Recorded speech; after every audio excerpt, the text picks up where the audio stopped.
So, welcome to the second ever Hegemony Revealed, which is a collaboration between the wonderful Trina, Casey, Shahana, Chasapadaye, close, and Garry Turner. And I'd love to, before we get going today, first of all, I hope that you allowed yourself to breathe as you read those few statements at the end. And I'd love to offer Trina an introduction, then to Shahana, then myself, and then I've got a little thing to share before we get going today. Thanks, Trina.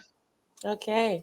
Hi, I'm Trina Casey. Thank you for joining me and Shahana and Garry today. And I look forward to today's discussion because it's one that's been on my mind for the last year. Shahana. Thank you, Trina, and thank you, Garry, for creating this space and our collective space. And I see this space and ourselves as collectively co creating the future we wish to midwife, birth, and live into. And I'm taking the liberty of speaking on behalf of all three of us that our dream and our commitment beyond dream is to create that future where all of us, all life, all sentient life, can live in dignity, with respect, with love, compassion, and peace. And that's all I want to say to begin with. Thank you. Thank you. Over to you, Garry.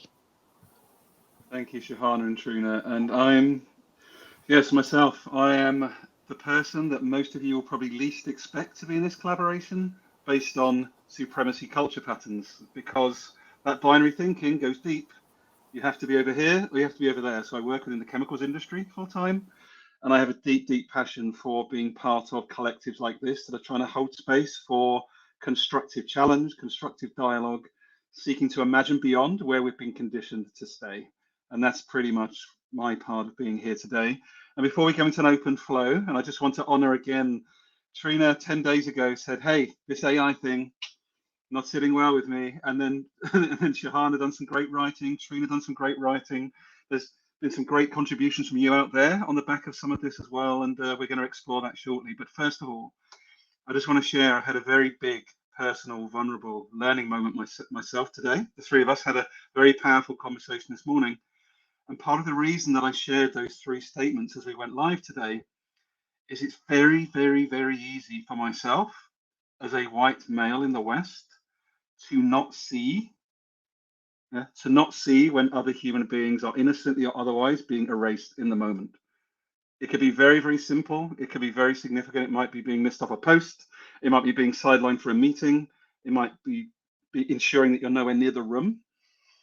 But I just want to say that I've had some reminders this morning, and I'm grateful to Trina and Shahana for holding the mirror up to me today, that it's so easy for me as a white man in the West to not see or sense half of the day-to-day patterns that perpetuate every single one of our lives. And I just want to put that invitation out there today. This is not about fear. This is not about anxiety. It's not about running away from this. It's actually this space that we're co-creating is one of invitation, of connectedness, but constructive dialogue. And I just want to say thank you, Trina and Shahana, for helping hold that mirror up to me this morning. And where do we go from here? We've got 25 minutes. We may have some people coming live. If you join us, just to state, if you join us in the comments on LinkedIn or YouTube, I will be monitoring some of those comments. I'll make them available to the team as we go. So please do engage. We do want to pop those up on the screen and engage with you. But the priority is that we hold an important and safe space for the three of us, but you're welcome to join. So feel free to pop. I'd love to know if Trina or Shahana would like to dive in first, and thanks again for being here.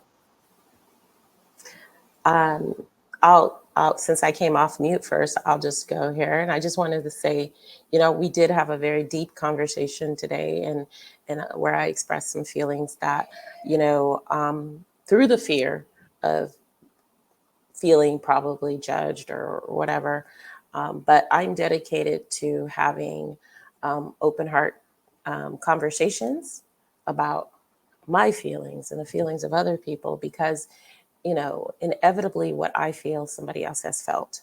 And that's the interconnectedness that we all have. And so, how everything was handled was exactly how I think communication should be. No fear to say I hurt, and then that hurt being received with compassion and with love, and then deeper inquiry and deeper trying to understand where it comes from, trying to clarify intentions or words, or coming to a place where you're self-aware, where you go, oh, Garry has just said, I came to an awareness. Until we get to that point as a collective, we're always going to have all this strife and misunderstandings and hurt. But if we collectively come together to listen and to be brave enough to even speak, we will solve so many problems. We'll solve so many problems. So thank you.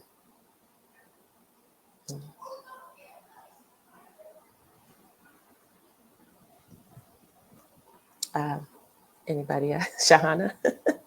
Yeah, I was just kind of keeping that space a bit, listening to you. And what came up also for me is that increasingly, while our world is getting more and more, quote unquote, interconnected through technology, conversely, everyone appears to be becoming more and more atomized as individuals, disappearing behind their screens, behind their gadgets, behind their what you will. So while technology can give this semblance of connection, there we have to go deeper into the source that you said. You mentioned about hurt, and why is it so difficult very often to receive someone else's hurt, to see, to hear, to truly see and hear? Because all the technological connection, and please, I'm not a luddite. I know my past few articles might give that impression. I use technology as much as I need to, and I love technology when it serves me, but I'm not in love with technology. And I think what is happening is, we are so getting so caught up in the seeming connection, that the deeper connection, true connection, the relationality is being lost. So we are unable to see, really see another person, feel another person, and sense that hurt and hold space for that hurt. Instead, what happens is we either retreat behind our gadgets or behind a smoke screen of defensiveness and whatever else, Yeah. where immediately it becomes, oh, it's not about me. I didn't hurt you. I didn't do it. Rather than expanding that space and getting into a dialogue, an inquiry, into just holding space, just being human. So I think as we become more and more human, when I say, and I'm not saying we don't use technology, we use it consciously, with with wisdom, with purpose, and definitely we use it to keep us connected. I mean, we are talking because of technology today from across the globe. So I'm very thankful for that. But let's also be aware that we first exist as interconnected human beings to be with each other in spirit. And yeah, that's where I think then we start seeing each other, irrespective of our skin colors. Yes. Yes. Beautiful. That's Yeah. Technology is I love technology. I'm a geek. I can get into anything. I love programs. My problem right now is how easily it can be corrupted, and we're not aware how easily it can be corrupted and how much it has corrupted so many people, you know, from false information, disinformation being put out on the internet, from hacking bank websites for no purpose other than to eliminate the competition. I still don't understand why somebody would hack somebody else's website, but anyways. And this AI thing, whew, it's terrifying to me. I used it the other day preparing for this conversation. I hadn't even touched it. I said, I'm not gonna use it because it's evil, it's hegemonic programming. We're gonna be stuck. We're gonna, you know. When I used it and I put my website in and I said, write me a write-up about my website for an ad. Within seconds, I had a clean, professionally written write-up. And I was like, oh my gosh, so many people are going to lose their livelihood from this. So many people. And that is what one of the main reasons why I'm not against technology, but I am against making people obsolete. You know, people have worked their whole lives and become a part of this community of the world. And because of the capitalistic structure that we have in place,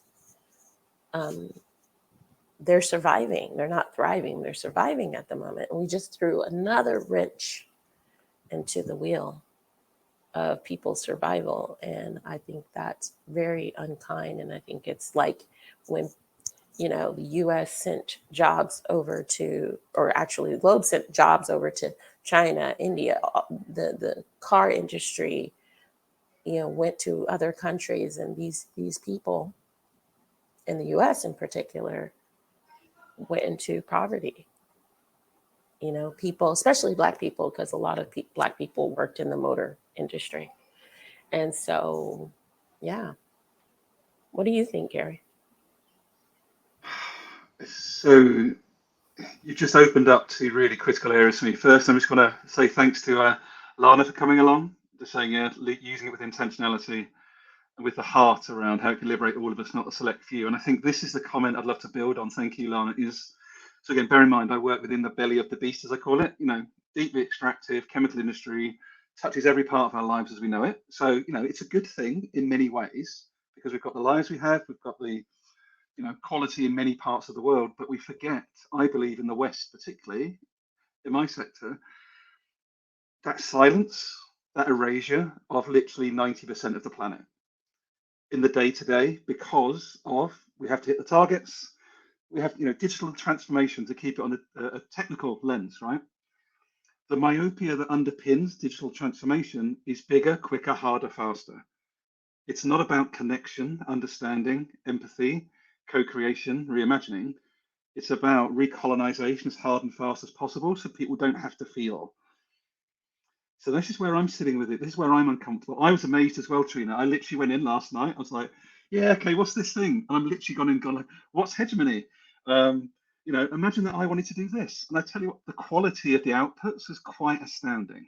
Actually, it's wow. It is very much wow. But then, like you say, Trina, for me, there's then the wow of it is awful what's going to happen with jobs. But then I say, hey, if technology is going to serve everybody and everything on the planet, and this is what's going to happen as a result, we need to have a different system that sits behind it. Yeah. So if you're going to have unconditional basic income and roofs over everybody's heads while we build this technology for all, that's a different lens, right? Because you're actually building a system that sustains and can even generate innovation because people aren't working 6 jobs just to get by. They've got a roof over their head, they've got money in the bank, and they're not chasing the next gig job, right, for $2. So I think this is the danger that I'm witnessing is the recolonization of the Western narrative at a time when we need to be completely breaking it down and then co-creating new narratives, which I believe is what this is totally all about, right? There's no judgment. We're not blaming anyone. We're just saying, hey, like there's a lot of stuff that's happening that most regular people won't even realize. And I think it's what we're trying to do is say, hey, do you realize? And I think that's the opportunity with this space, right? Is do you realize there's a lot of other things happening that maybe you want to have a conversation about? So that's what I'm sitting in, Trina and Shahana, right now.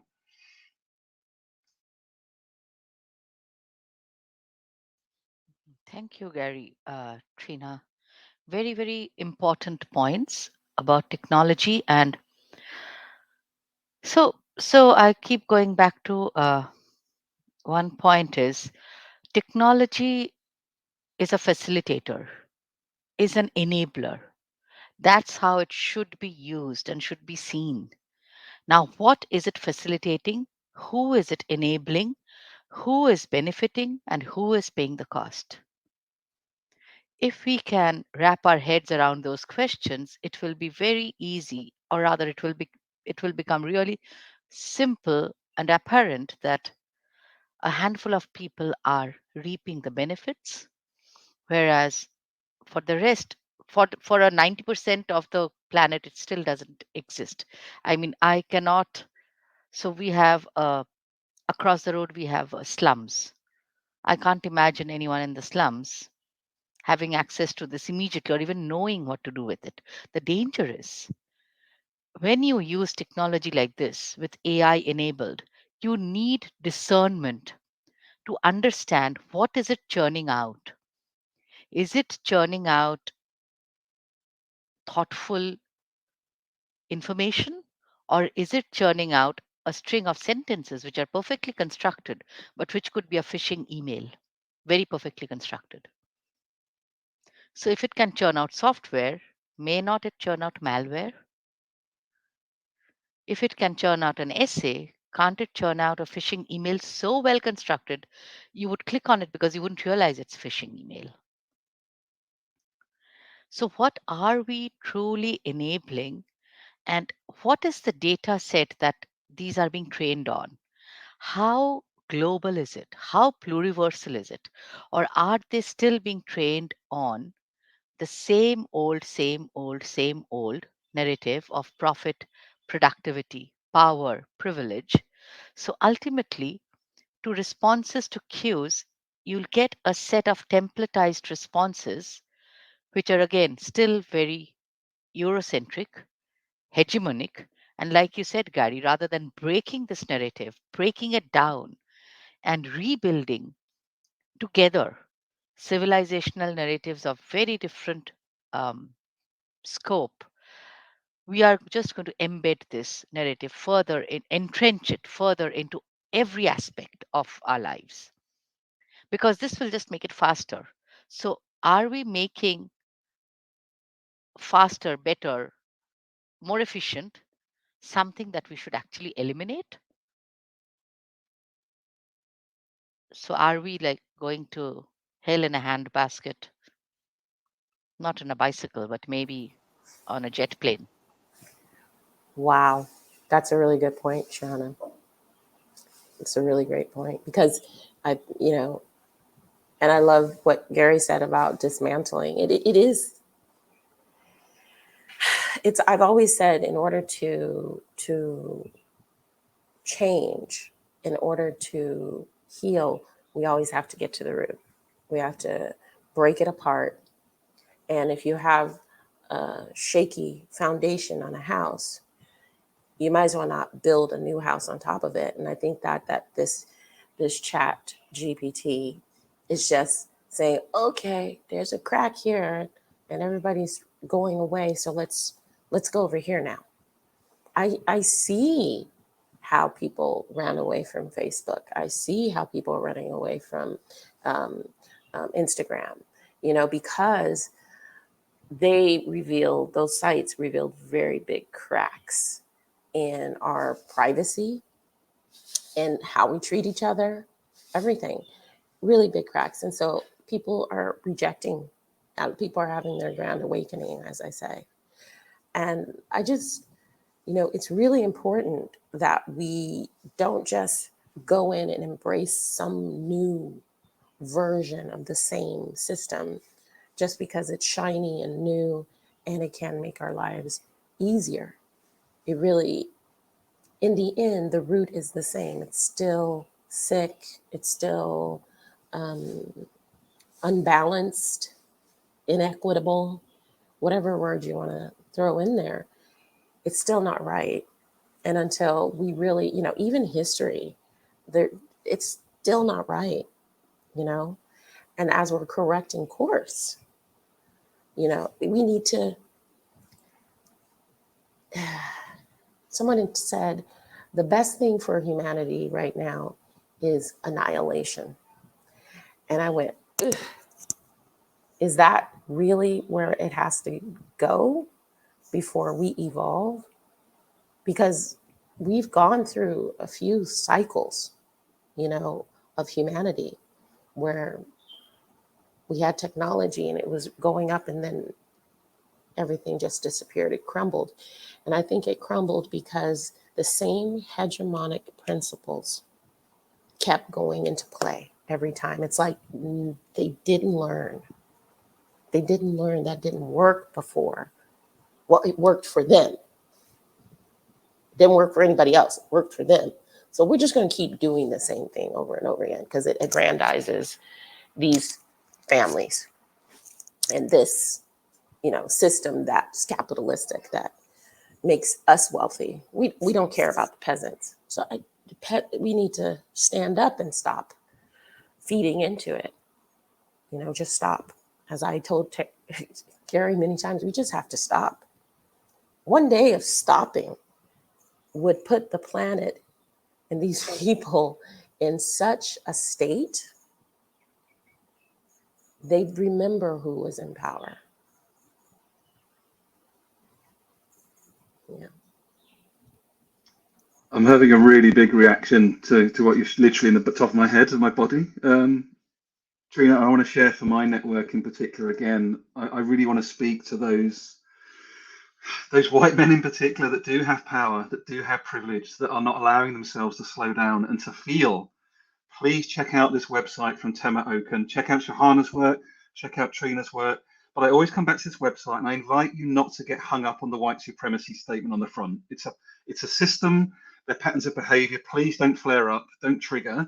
Just please check it out with curiosity, inquiry, because all it does is it shows you that things like urgency, things like defensiveness, things like fear, things like I am the only one, we've all been conditioned with these behaviors since we were born. And it's the stuff we swim in. So why wouldn't we see it until we do exactly what we're doing today and giving ourselves grace to take 30 minutes to go, breathe. Okay, what's going on in my world right now? Is that real for me? Is it true? Is that person really upset because of what I just said, or are they hurting at the moment? Can I be there for them? There's just so much more that we're able to do, Trina and Shahana, I believe, but we just don't. We've had the trust conditioned out of us. That trust we had in ourselves when we were born has been progressively sort of eroded over time.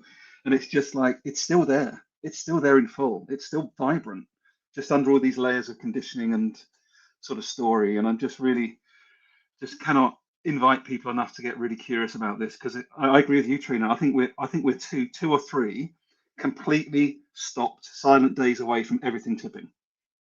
If the whole world stopped for 72 hours and did nothing else apart from just stop, I think everything would tip 3 days later. I truly do. Shahana, I'm conscious that we've got 5 minutes left, but I'm wondering what's on your heart and mind, Shahana, as we go towards a wrap up. Yeah, I mean, you've said it, you and Trina, Garry. And I just also want to quickly acknowledge that Lana and I also had a very deep conversation around this. Lana, if you're listening, a shout out to you. Thank you also for exactly. That's exactly what we were discussing, that we are losing a lot of unheard, unseen voices that are being deliberately made invisible. They are not invisible, they are being made invisible by a narrative that just wants to stay dominant. So, any counter hegemonic voice is a danger to this narrative. And you know what else are dangers? Creativity, true wisdom, people who are willing to slow down, people who don't go starry eyed over technology. People who are willing to be connected to another people and nature over a shiny tool. Such people are dangers. People who love poetry and music and reading and books and trees and birds and the bees and this blue sky are not wanted in this narrative. They would rather have robo like humans who are conformists, who wish to conform and do as the narrative tells them to do. So, what we are creating is we are trying to mold the world into a machine. And this machine age, or rather, I call it the age of technocracy, is is kind of tipping over into technolunacy, because we are not seeing the harm. We are seeing it, but people in power would rather not see the 10-year-old Kenyan and little children digging for cobalt. They don't want to know. They would rather have the shiny gadget. They don't want to see the sweatshops. They would rather have those branded shoes. So, what has created that, and how can we move away from that narrative? What is it that we absolutely must hospice to birth what we collectively want? Thank you.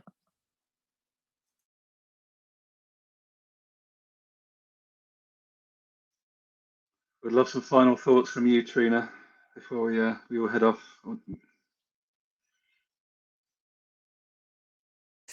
I'm just digesting everything Shahana said.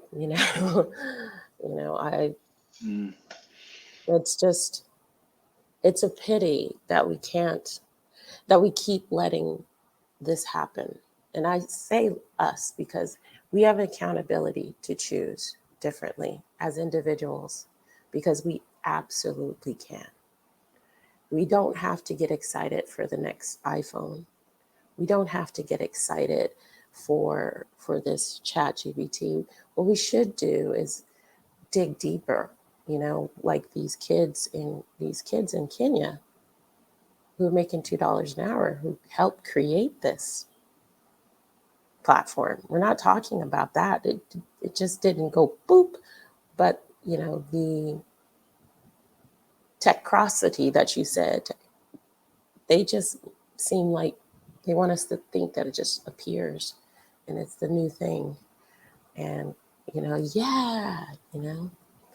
I just think we're bigger and greater and smarter than that, and we need to empower ourselves and self-reflect, slow down. I love slowing down. I would love to slow down more. I want to go back to winter being hibernation, healing, because that's what we're made. That's how we're built, actually. We're not supposed to be go, go, go, go, go. We're supposed to sit down and be still. But most of us have so much trauma and so much pain that if we slow down and sit with that,